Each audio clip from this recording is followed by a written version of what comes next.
नमस्कार दोस्तों। RPSC second grade paper fest के अंदर हम देख रहे थे राजनीति विज्ञान। क्लास नंबर 26 रहेगी दोस्तों, जिसके अंदर आज हम देखने वाले हैं भारत की विदेश नीति। दोस्तों सबसे पहले बता दूं कि गले में आज थोड़ी सी दिक्कत है दोस्तों। 5वीं क्लास है आज के दिन की, तो गले के अंदर थोड़ी दिक्कत हो सकती है, लेकिन आपको आवाज के अंदर कोई दिक्कत नहीं आने दी जाएगी। आप अंत तक इस क्लास को अटेंड करें। मित्रों आपको बता दूं कि ये भारत की जो विदेश नीति है उसकी क्लास नंबर 3 है हमारी। इससे पहले 2 क्लासें, क्लास नंबर 24 राजनीति की विज्ञान की क्लास नंबर 24 और क्लास नंबर 25 हमारी भारत की विदेश नीति से रिलेटेड ही रही थी। तो लास्ट जो हमने देखा था वो हम देख रहे थे भारत के जो पड़ोसी देश है उनके साथ रिश्तों के बारे में। उससे आगे जो बचा हुआ पार्ट है आज की क्लास में रहेगा, और आज कंप्लीट हम भारत की विदेश नीति है इसको कंप्लीट करेंगे दोस्तों। तो आप अंत तक मेरे साथ बने रहें, हर एक चीज को ध्यान से समझते रहिए दोस्तों। वीडियो को लाइक, शेयर और जो नए साथी है चैनल को जरूर सब्सक्राइब करें। चलते हैं दोस्तों आज की क्लास की ओर। आज हम देखेंगे भारत श्रीलंका संबंध के बारे में। आप सभी मित्र, जो भी नए मित्र जुड़े हैं उनके लिए, नए मित्र है उनके लिए इतिहास विषय हमारा कंप्लीट हो चुका है पेपर फेस्ट के लिए, और जो राजनीति विज्ञान है इसकी 1 या 2 क्लासें और बची है जो जल्द ही आपको कंप्लीट करवा दी जाएगी। इनकी सभी की क्लासें आपको प्लेलिस्ट में मिल जाएगी, और अगर आपको इनकी पीडीएफ चाहिए तो कुचामन ऑनलाइन क्लासेज ऐप पर स्टोर के अंदर मिल जाएगी दोस्तों। तो चलते हैं दोस्तों, भारत श्रीलंका संबंध की आज हम बात करेंगे। भारत और श्रीलंका के मध्य भौगोलिक, सांस्कृतिक और ऐतिहासिक समानताएं हैं। श्रीलंका भारत के दक्षिण दिशा के अंदर समुद्र के अंदर है, छोटा सा देश है श्रीलंका, आप सभी को पता है। और वैसे रामायण आपने देखी है तो आपको पता भी है श्रीलंका कहां पर है दोस्तों। तो भारत और श्रीलंका की अगर हम बात करें तो भारत और श्रीलंका दोनों के मध्य भौगोलिक, सांस्कृतिक और ऐतिहासिक तीनों समानताएं मिलती है दोस्तों। 1948 में श्रीलंका को स्वतंत्रता प्राप्त हुई, और तथा तभी से भारत और श्रीलंका के संबंध है जो शांतिपूर्ण बने हुए हैं। जब से दोनों देश आजाद हुए हैं तब से दोनों देशों के मध्य जो संबंध है वो अच्छे और शांतिपूर्ण संबंध बने हुए हैं दोस्तों। श्रीलंका में तमिल और सहेली 2 प्रमुख जातियां पाई जाती है।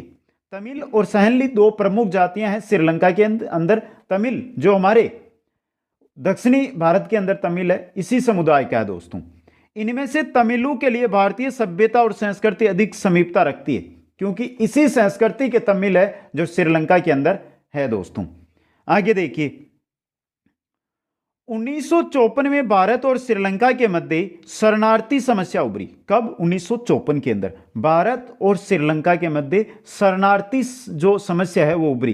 कैसे उभरी संपूर्ण देखेंगे, जिसमें श्रीलंका में रहने वाले भारतीय तमिलों को श्रीलंका से निकाला गया। अब जब वहां से तमिलों को निकाला जाएगा तो आएंगे कहां? भारत आएंगे, तो भारत के अंदर शरणार्थियों की समस्या है जो पैदा हो गई। देखिए, और भारत के पीएम यानी प्रधानमंत्री जवाहरलाल नेहरू तथा श्रीलंका के पीएम प्रधानमंत्री कोटलेबाला के मध्य 1954 में समझौता संपन्न हुआ, जिसमें शरणार्थी समस्या को द्विपक्षीय वार्ता से सुलझाना तय किया गया। जब श्रीलंका से तमिलों को निकाला जा रहा था तो भारत के प्रधानमंत्री और श्रीलंका के प्रधानमंत्री के मध्य एक समझौता हुआ, जिससे जो यह समस्या है शरणार्थियों की, इस समस्या को वार्ता के द्वारा सुलझाया जाए, इसका समाधान निकाला जाए, यह तय किया गया दोस्तों।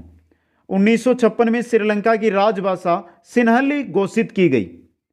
2 शरणार्थी है वहां पर, एक सिन्हली है और एक तमिल है। तो जो सिन्हली है उनको क्या कर दिया, वहां पर राजभाषा घोषित कर दी उनकी। देखिए, जिसके कारण शरणार्थी समस्या और तेज हो गई। शरणार्थी समस्या भी तेज हो गई और विरोध भी तेज हो गया, क्योंकि तमिलों को वहां पर कुछ नहीं दिया जा रहा है, सब कुछ सिन्हली को मिल रहा है दोस्तों। 1962 भारत चीन युद्ध के दौरान श्रीलंका उदासीन पड़ोसी राष्ट्र बना रहा।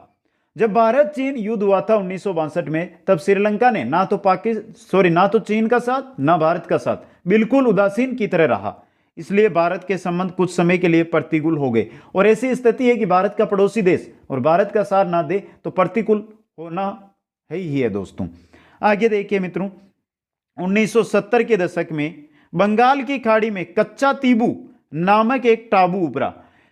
कच्चा तीबू नाम एक टापू है जो उभरा था समुद्र के अंदर, जो महासागर है हमारे, उसके अंदर एक द्वीप है जो ऊपर आया था, जिसे इंदिरा गांधी ने 1974 में स्थायी रूप से श्रीलंका को सौंप दिया। जब ये टापू बाहर आया तो विवाद होना था कि जो बाकी जो क्षेत्र है वहां पर उस क्षेत्र पर भारत अपना अधिकार बताता है, श्रीलंका अपना। तो उसको लेकर जब ये द्वीप उभरा तो इंदिरा गांधी उस समय सरकार में थी, प्रधानमंत्री थी, तो इंदिरा गांधी ने ये द्वीप है श्रीलंका को सौंप दिया। लेकिन कुछ समय बाद ये द्वीप वापस समुद्र के अंदर क्या हुआ, डूब गया दोस्तों। 1980 से 1983 के मध्य श्रीलंका सरकार ने तमिलों पर अत्यधिक अत्याचार प्रारंभ कर दिए। 1980 के बाद जैसे सरकारें चेंज होती है तो ये कुछ होता रहता है। तो 1980 से 83 के मध्य जो तमिल है श्रीलंका के अंदर, उन पर अत्यधिक अत्याचार होने लगे। ऐसी स्थिति में इंदिरा गांधी ने मानवीय सहायता के आधार पर ऑपरेशन ईगल चलाया। और यह क्वेश्चन आपके आया हुआ है पहले, ऑपरेशन ईगल कहां पर चला गया, कहां पर, श्रीलंका के अंदर तमिलों के अत्याचारों के विरुद्ध में चलाया गया था दोस्तों। इंदिरा गांधी ने श्रीलंका के प्रति शेक हैंड्स ऑफ यानी हाथ दूर रखो की नीति अपनाई। श्रीलंका के प्रति हाथ दूर रखो या shake hands of, important question बन सकता है ये आपके एग्जाम में। हाथ दूर रखो की नीति किस देश के प्रति भारत ने अपनाई है, श्रीलंका के प्रति अपनाई है दोस्तों। भारत और चीन युद्ध के समय कोलंबो प्रस्ताव लाया गया। भारत चीन युद्ध हुआ था, उस समय एक कोलंबो प्रस्ताव लाया गया था श्रीलंका की मध्यस्थता में, जिसे भारत ने क्या कर दिया, अस्वीकार, यानी स्वीकार ही नहीं किया। हमें यह स्वीकार नहीं है दोस्तों। आगे चलिए, आगे देखिए।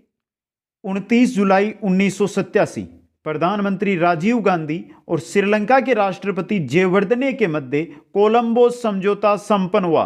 1987 में भारत के प्रधानमंत्री राजीव गांधी और श्रीलंका के राष्ट्रपति जयवर्धने के मध्य एक समझौता होता है और भारत ने तमिल आतंकवादी संगठन, श्रीलंका के अंदर है तमिल आतंकवादी संगठन जिसका नाम है लिट्टे दोस्तों।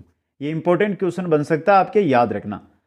तो भारत ने तमिल आतंकवादी संगठन है लिट्टे के साथ शांति सेना जापना प्रायद्वीप को मुक्त कराने के लिए भेजी। जो ये जापना प्रायद्वीप है ये ही हड्डी बनी हुई है मेन। तो इसको मुक्त कराने के लिए लिट्टे जो आतंकवादी संगठन है लिट्टे के साथ शांति सेना भेजी थी भारत ने, जिसकी सभी जगह आलोचना हुई, यानी सभी देशों ने उसकी क्या की, आलोचना की दोस्तों। 1990 में तत्कालीन प्रधानमंत्री वीपी सिंह ने इस सेना को क्या कर लिया, वापस बुलाया। वीपी सिंह ने इस सेना को वापस बुला लिया, जो शांति सेना जापना भेजी गई थी दोस्तों उसको। 21 मई 1991 को तमिल आतंकवादी संगठन लिट्टे ने लोकसभा चुनावों के दौरान राजीव गांधी की हत्या कर दी। तमिलनाडु के अंदर राजीव गांधी की हत्या कर दी दोस्तों। राजीव गांधी की जीवन पर आधारित फिल्म है मद्रास कैफे। तो राजीव गांधी की जीवन पर आधारित, जीवनी पर आधारित film Madras cafe important question बन सकता है, ये इंपॉर्टेंट है तो दोस्तों ये चीज भी। और राजीव गांधी की हत्या किसने की है, आतंकवादी संगठन लिट्टे ने दोस्तों। तमिल आतंकवादी संगठन है ये लिट्टे, इसने की थी। आगे देखिए, 2009 में आतंकवादी संगठन लिट्टे को समाप्त कर दिया गया और भारत श्रीलंका संबंधों में पुनः समन्वय स्थापित करने का प्रयास किया गया। 2009 के अंदर जो ये श्रीलंका में आतंकवादी संगठन था लिट्टे तमिल आतंकवादी संगठन, इसको समाप्त कर दिया गया। इससे पुनः भारत और श्रीलंका के जो संबंध है वो मधुर बने दोस्तों। आगे देखिए, आगे 2012 में भारत सरकार ने संयुक्त राष्ट्र संघ की मानवाधिकार परिषद में श्रीलंका के खिलाफ मतदान किया, जिससे पुनः संबंध खराब हुए। संयुक्त राष्ट्र संघ की मानवाधिकार परिषद है, वहां पर श्रीलंका के विरुद्ध मतदान किया था भारत ने 2012 के अंदर, मनमोहन सरकार के समय। जब हम किसी देश के विरुद्ध मतदान कर रहे हैं तो ऐसी स्थिति में है कि जो हमारे रिश्ते हैं वो तो खराब होंगे। तो इसी में क्या है, जो पुनः हमारे जो संबंध थे वो खराब हुए। श्रीलंका की चीन से बढ़ती नजदीकी भारत के लिए खतरा है, क्योंकि जो चाइना है ये हमारा भारत है, चाइना है वो क्या कर रहा है, धीरे धीरे यहां पे आके उसका क्या है कि वो भारत को चारों ओर से घेरना चाहता है। जिस प्रकार यहां पाकिस्तान की ओर घेर रहा है, चारों ओर से वो भारत को क्या करना चाहता है, घेरना चाहता है। 2015 में प्रधानमंत्री मोदी ने श्रीलंका की यात्रा की तथा जापना प्रायद्वीप के पुनर्वास पर समझौता संपन्न किया। जो जापना प्रायद्वीप है इसको लेकर पुनर्वास पर समझौता हुआ दोस्तों। 2015 में जब मोदी प्रधानमंत्री बने तो मोदी श्रीलंका गए। भारत ने 40,000 घरों का निर्माण किया तथा कोलंबो से मटारा जापना के अंदर, कोलंबो से मटारा जापना के अंदर जगह है, वहां तक रेल मार्ग पुनः शुरू करवाया। किसने, भारत ने दोस्तों। वर्तमान में उदारीकरण के दौर में श्रीलंका दक्षिण क्षेत्र में विश्वसनीय सहयोगी हो सकता है। अगर श्रीलंका के साथ हमारे रिश्ते बने रहे तो जो उदारीकरण का दौर ये चल रहा है इसके अंदर भारत के लिए बहुत अच्छा मित्र साबित हो सकता है दक्षिण क्षेत्र के अंदर दोस्तों। इसके साथ हम देखते हैं दोस्तों सेतु समुद्रम परियोजना, बहुत इंपॉर्टेंट चीज है। सेतु समुद्रम परियोजना है किन के मध्य? भारत और श्रीलंका के मध्य। 1999-2000 के मध्य तत्कालीन प्रधानमंत्री वाजपेयी ने इसे निर्मित करने का प्रयास किया, लेकिन पर्यावरणीय मुद्दों को लेकर इसको बंद करना पड़ा दोस्तों। सेतु समुद्रम परियोजना जो वर्तमान में इसको लेकर चर्चा चल रही है, तो क्वेश्चन इससे बन सकता है। बाकी जो इससे इंपॉर्टेंट क्वेश्चन बनेंगे वो हम करंट अफेयर्स के अंदर आसानी से देखेंगे दोस्तों। ये थे भारत श्रीलंका संबंध। आगे चलते हैं, देखते हैं भारत और भूटान संबंध दोस्तों। भूटान भारत और चीन के मध्य अवस्थित एक बफर स्टेट यानी मध्यस्थ राज्य। यह बफर स्टेट किसको कहते हैं? दो बड़े राष्ट्रों के मध्य स्थित राष्ट्र जिसकी कोई समुद्री सीमा ना हो उसको बफर राष्ट्र कहते हैं। नेपाल, भूटान, ये दोनों बफर स्टेट है दोस्तों। तो जो भूटान है यह भी भारत और चीन के मध्य ही स्थित है दोस्तों। भूटान को बुधांग की संज्ञा दी गई है। भूटान को बुधांग की संज्ञा भी दी गई है। वह हिमालय पर्वत की अवस्थिति में स्थित है या शामिल है दोस्तों। 1950 में भारत और भूटान के मध्य 1950 की बात हो रही है, मित्रता और शांति संधि हुई थी। कब? 1950 के अंदर। भूटान के आंतरिक और बाह्य मामले अधिकतर भारत द्वारा ही संचालित किए जाते हैं। जो भूटान के चाहे देश के आंतरिक मामले हो चाहे बाहरी मामले हो, सभी के सभी है जो भारत के द्वारा ही संचालित होते हैं। 1971 में भूटान संयुक्त राष्ट्र का सदस्य भारत द्वारा बनवाया गया। 1971 के अंदर संयुक्त राष्ट्र संघ का सदस्य बना था भूटान। किसके सहयोग के द्वारा? भारत के सहयोग के द्वारा। 1973 में भूटान को गुटनिरपेक्ष आंदोलन का भी सदस्य बनाया गया भारत के द्वारा।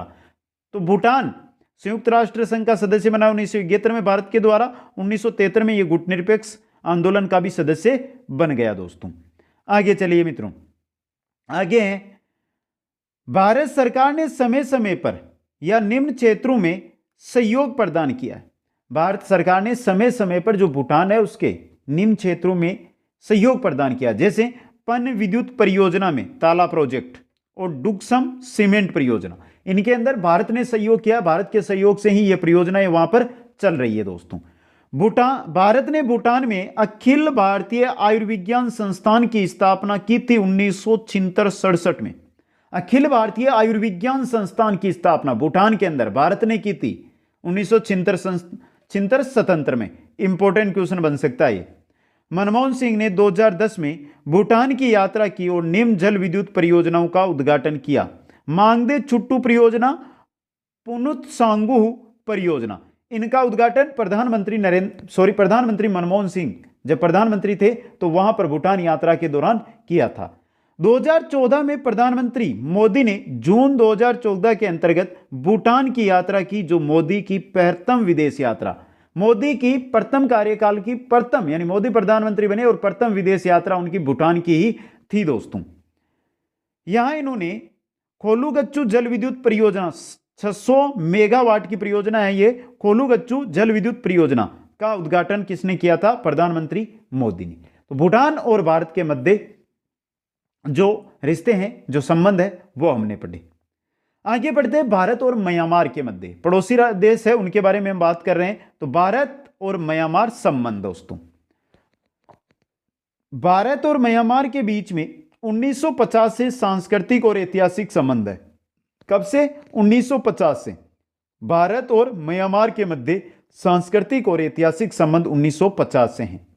म्यांमार में भारतीय मूल के चेटियार नागरिक अधिक है। जिस प्रकार श्रीलंका में तमिल थे ना मित्रों, उसी प्रकार म्यांमार के अंदर चेटियार नागरिक अधिक है जो भारतीय मूल के, जो मूलतः हिंदू है, जो मूलतः हिंदू माने जाते हैं। बाद में इन्होंने बौद्ध धर्म अपना लिया दोस्तों। भारत का म्यांमार के साथ 1433 किलोमीटर लंबा क्षेत्र उत्तरी पूर्वी राज्यों के साथ मिलता है। तो म्यांमार की भारत के साथ 1433 किलोमीटर लंबी सीमा लगती है। तो 1433 बहुत अधिक होते हैं, और पूर्वी जो राज्य है उनके साथ लगा हुआ है म्यांमार दोस्तों, ये याद रखना आपको। अब बात करते हैं म्यांमार के साथ भारत के संबंधों की। तो म्यांमार के साथ संबंध, म्यांमार आसियान का सदस्य राष्ट्र है जहां भारत की स्थलीय और समुद्री सीमा मिलती है। आसियान का सदस्य राष्ट्र, आसियान का सदस्य राष्ट्र है आपका म्यांमार। म्यांमार के साथ समुद्री और जलीय दोनों सीमाएं भारत की लगती है दोस्तों। भारत के लिए उपयोगी क्यों है म्यांमार? इंपॉर्टेंट क्वेश्चन बन सकता है। म्यांमार में प्राकृतिक गैस के अत्यधिक भंडार है। जो प्राकृतिक गैस है इसके अत्यधिक भंडार म्यांमार के अंदर है दोस्तों, इसलिए यह भारत के लिए उपयोगी है दोस्तों। म्यांमार में 1950 से लंबे समय तक और 2013 से पूर्व सैन्य शासन रहा, इसलिए म्यांमार दुनिया से कटा हुआ है। हम जब भी पढ़ते हैं तो हम चीन के बारे में पढ़ते हैं, अफगानिस्तान के बारे में पढ़ते हैं, पाकिस्तान के बारे में पढ़ते हैं, श्रीलंका के बारे में पढ़ते हैं, नेपाल के बारे में पढ़ते हैं, लेकिन म्यांमार के बारे में हम बहुत कम पढ़ते हैं। कारण यही है कि वहां पर अधिकतर समय यानी अधिकतर वर्षों तक वहां पर सैन्य शासन रहा। इस वजह से लोकतंत्र रहता है तो देश की अपने आप विदेशों के अंदर बोलती रहती है दोस्तों। भारत की पूर्व की ओर देखो नीति का प्रवेश द्वार म्यांमार को माना जाता है। पूर्व की ओर देखो नीति, तो पूर्व की ओर हम जाएंगे तो कौन सा देश आएगा? म्यांमार ही आएगा। तो इसका द्वार माना जाता है पूर्व की ओर देखो नीति का म्यांमार को। आगे देखिए मित्रों, 2012-13 में लोकतंत्र की स्थापना के बाद वहां की प्रसिद्ध नेता आंग सान सू की द्वारा लोकतंत्र की बहाली के लिए आंदोलन चलाया गया। फ्रीडम फॉर फियर आंदोलन और बुक की रचना की थी आंग सान सू ने। वहां की प्रसिद्ध नेता है आंग सान सू दोस्तों, जिसने आंदोलन चलाया था लोकतंत्र की बहाली के लिए। 2012-13 में वहां पर लोकतंत्र की स्थापना हो चुकी है। भारत और म्यांमार के मध्य कालादान मल्टी मॉडल प्रोजेक्ट योजना पर सहमति बनी हुई है, जिसमें बंदरगाहों और समुद्री परिवहन को विकसित किया जाएगा। यानी कालादान मल्टी मॉडल प्रोजेक्ट है, इसके द्वारा जो बंदरगाह है और जो समुद्री मार्ग है इनको क्या किया जाएगा? विकसित किया जाएगा। प्रधानमंत्री मोदी की 2014 की यात्रा म्यांमार की राजधानी नापिता में 5T पर जोर दिया। किसमें? ट्रेडिशंस, टैलेंट, टूरिज्म, ट्रेड और टेक्नोलॉजी, ये 5T को लेकर मोदी की जो यात्रा थी 2014 म्यांमार की, वो चर्चा में रही थी दोस्तों। तो ये थे भारत के म्यांमार के साथ संबंध। आगे चलते हैं और बात करते हैं भारत अफगानिस्तान संबंधों की। तो अफगानिस्तान भारत के लगभग आप ये मान के चलो कि उत्तर के अंदर 106 के आसपास किलोमीटर की सीमा लगती है अफगानिस्तान की। तो देखिए, दोनों देशों के मध्य 1950 से वर्तमान तक सांस्कृतिक, राजनीतिक और कूटनीतिक संबंध बने हुए। वर्तमान के अंदर जो आपका अफगानिस्तान है, यह बहुत ही करंट क्वेश्चन बनता है और यहां से आपके सेकंड ग्रेड में क्वेश्चन भी बन सकता है, तो ध्यान से देखें। क्योंकि वर्तमान में जो लोकतंत्र शासन था वहां पर तालिबानियों ने फिर से अधिकार कर अफगानिस्तान में, और तालिबानों ने वहां पर सत्ता ले ली है दोस्तों। भारतीय राष्ट्रीय आंदोलन में खान अब्दुल गफ्फार खान लाल कुर्ती आंदोलन चलाया गया, जो अहिंसक आंदोलनों में से एक माना जाता है। अफगानिस्तान में पाकिस्तान द्वारा प्रायोजित तालिबानी समस्या प्रमुख चुनौती है, और यही समस्या है जिसकी वजह से वहां पर समय कुछ वर्षों के बाद क्या होता है? तालिबानियों के द्वारा सरकार को हटाकर खुद का शासन लिया जाता है दोस्तों। भारत के द्वारा अफगानिस्तान में मुस्लिम संस्कृति तथा पठान संस्कृति को बढ़ावा देने के लिए अनेक कार्य किए गए। जो मुस्लिम संस्कृति और पठान संस्कृति है, इसको बढ़ाने के लिए, इसको बढ़ावा देने के लिए भारत वहां पर अनेक प्रयास, अनेक कार्य करता है दोस्तों।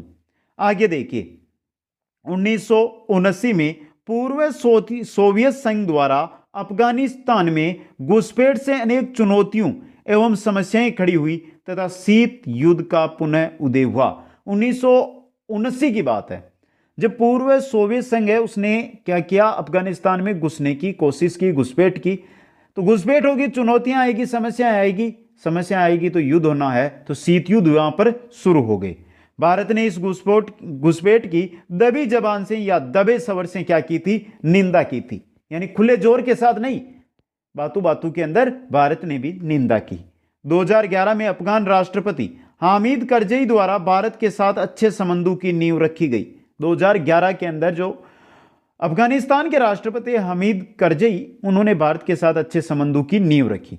वर्तमान में चीन के द्वारा चलाई जा रही मुक्त माला नीति, जिसके तहत भारत को चारों ओर से घेरने की नीति है, ये के प्रति, मुक्त माला नीति के प्रति उत्तर में भारत ने अफगानिस्तान के सलमा बांध को विकसित करने का समझौता किया, यानी अफगानिस्तान और भारत के मध्य यह समझौता हुआ है सलमा बांध को लेकर, जिससे क्या है कि जो चीन की जो मुक्तमाला नीति है उसको रोका जा सके।